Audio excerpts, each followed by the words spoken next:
Hi everyone, welcome back. I'm Coach Naz. In today's video, I want to talk about one of the biggest misconceptions that we as men and women have about love, relationships, and dating. So if you're interested, then keep on watching. I heard this the other day and I really want us to listen to it, understand it, reflect on it. Lust is a feeling. Let me bring this up right here. And love is a choice. This is one of the mistakes that I used to do, and I can openly admit it because apparently I am an oversharer and I do not care about it because I feel like if I can share something that can help another human being, then my job is complete. In my past, I used to meet somebody and there would be a lot of sexual chemistry, and so that would lead me thinking that that means that I love them. And that is so far from the truth. Lust and love are two different things, and that is why the honeymoon phase is the first 2 months, because that is where the majority of the world gets frisky. I just spit all over my You get intimate with the person, and instead of figuring out, do I actually even understand what love means, or even understanding how I want to be loved? You don't even think about those things. I understand why we do this, because at the end of the day, men feel loved when they have sex with you, and that is how they feel connected to you. And so as a woman, you have been programmed as a child, you need to be a nice girl, you need to be a good girl, you need to please people. In order to please a man, you end up sleeping with them way too soon than you should, before even understanding what is love. Are you ready to be in love? Do you know all the facets of being loved? Do you know what love comes with? Before we even figure this out, we get intimate with men way too soon, and vice versa. And by the way, there's a lot of men out there that would wait. So I'm not just insinuating that men jump to the gun really soon. It's also a lot of women who do this, and this is a pattern. And I think that once you see life from your child's perspective, everything changes. You just don't want to do something because the rest of the world is doing. Just because my friend lost her virginity at age 18, then here's my turn. This, sadly, I don't even want to admit it, but this is how I thought. I thought, oh my God, the world is rushing, and so I need to rush as well. I unfortunately did it with somebody just to get it over with. I know this sounds real. I didn't think I was going to say it, but I'm being honest here. For some reason, I don't regret it, because I don't regret anything in my life. The reason why that happened is because I've come on here and to teach you guys what I have learned from my experiences. So I know that it has not gone to waste. But if I had to go back and redo it again, I would say no, wait as much as you can until you find the right person. Don't just sleep to sleep. Just because your friend over there is doing all these things doesn't mean that you have to follow her path, because again, your path is so much different than your friend's path. Getting intimate with somebody is an important part of being in a relationship, but making sure that you're getting intimate with them only when you get to know their authentic self. Nobody is able to see somebody's core in a month or two. What I want to mention is that waiting till you get intimate is key to attracting your soulmate. And the reason why that is because if you just start dating and then you're like, okay, 3-4 weeks, I really like this guy, I want to get to know what's going down there, and then you go do the deed. Let's say in the next 6 weeks, you find something that you don't like and you break up with him. And then again, you repeat this again. You go on a date, you find somebody great.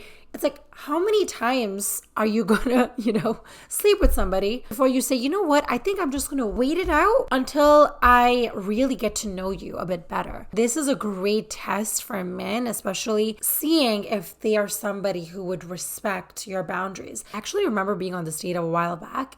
I remember the topic of getting intimate came up, and he said, I can't be with somebody who wants to wait. It needs to be within a couple of weeks or it's not going to go anywhere. That was a big red flag for me, because I'm glad that he was really honest with his needs and his expectations, but that also shows me that he's not somebody that wants to wait. He just wants to rush. I frankly don't want to be with somebody who wants to rush, because love, relationships, it takes time to build. You don't just suddenly meet somebody and boom, fireworks chemistry. That's actually a red flag, that the bond was so instant. And by the way, when I say things, it's not for every single circumstance. So if you come to me and you say, you know what, but this happened one time. My friend's been married with her guy for 10 years and they slept within a month, or whatever, story you come up with.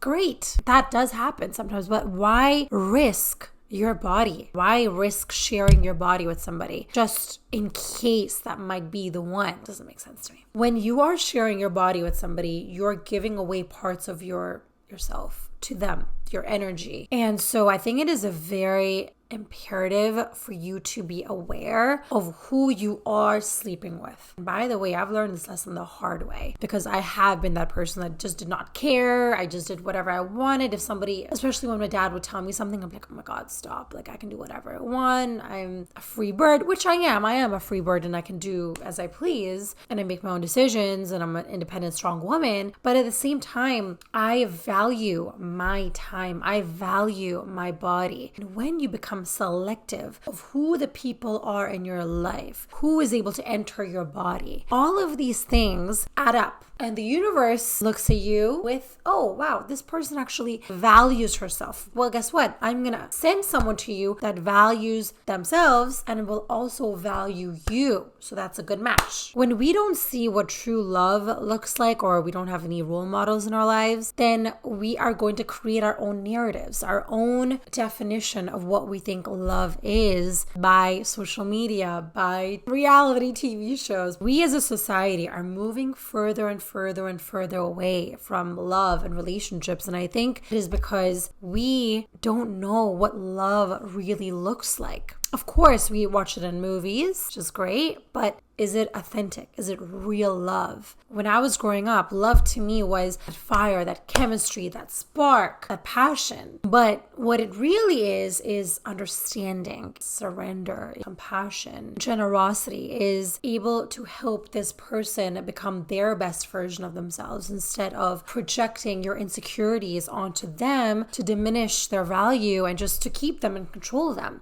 And that is what we probably saw our parents do to us and themselves, is they were constantly in control mode. How can I boost my ego? Do I look good in front of other people? They were in constant state of fight or flight mode. They want to make sure that other people know that their kids are following their rules, and that makes them a better parent. It wasn't really about being vulnerable and sharing their feelings with you, showing you that they're human. And so you probably copy that into your adult relationships, where instead of just being vulnerable, expressing how you feel, communicating in a way that is not so chaotic. Instead, you got defensive. You wanted to avoid topics. You didn't want to share how you truly felt because you wanted that person to know how you feel without actually telling them how you feel. And so this creates a lot of misunderstandings and friction in the relationship, which then hinders your bond. Your bond keeps kind of like withering away. And by the way, if you just want to hook up and that's the phase you're in, hallelujah. That's perfectly fine, but just making sure that you're addressing these standards at the very beginning, not at the end. I would like you to just reflect on where you stand. Are you somebody that gets intimate with people really soon, or do you wait to see if there is something there? Do you get to know their core values or core beliefs before you jump in bed with them? How do you behave when you're dating, before you get into a relationship? Because when you're honest about your patterns, about the way you're behaving, that is where true transformation starts happening. But when you start avoiding and you listen to this video and you're like, oh my God, I don't want to hear about it.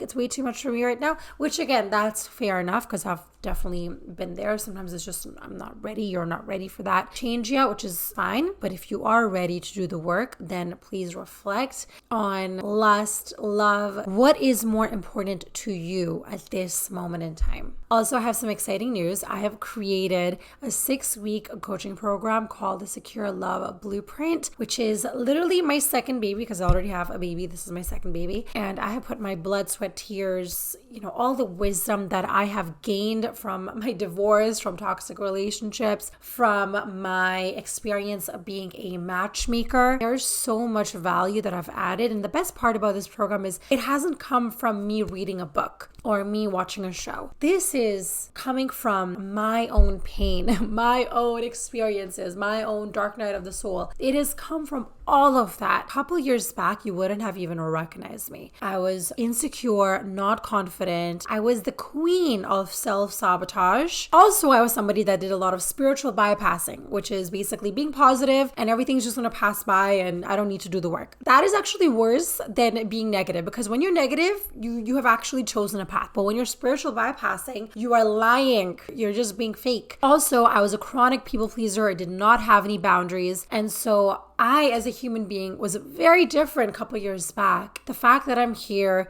to motivate and to change your life in itself shows what a huge transformation I've had. And I just honestly, every time I'm on here and I see myself, I'm like, oh my God, like how did this happen? I mean, I do have the answer to that, and it is God. It was just part of the plan and I couldn't see it because I was standing in my own way, which is a lot of us do, unfortunately. But I'm just going to get back to the point because I can ramble on for another 10 hours. Everything in my life, my narcissistic mother, the abuse that I went through, the toxic relationships, every single pain in my life has led me to make this course. And I know that it is going to change the world, change so many people's lives, and I cannot wait. I want to mention that with a 6-week program, I do also have 6 one-on-one coaching sessions for 1 hour with me. So you get to speak to me one-on-one. The tools and techniques that I've learned, not only to reprogram my mindset, but also to attract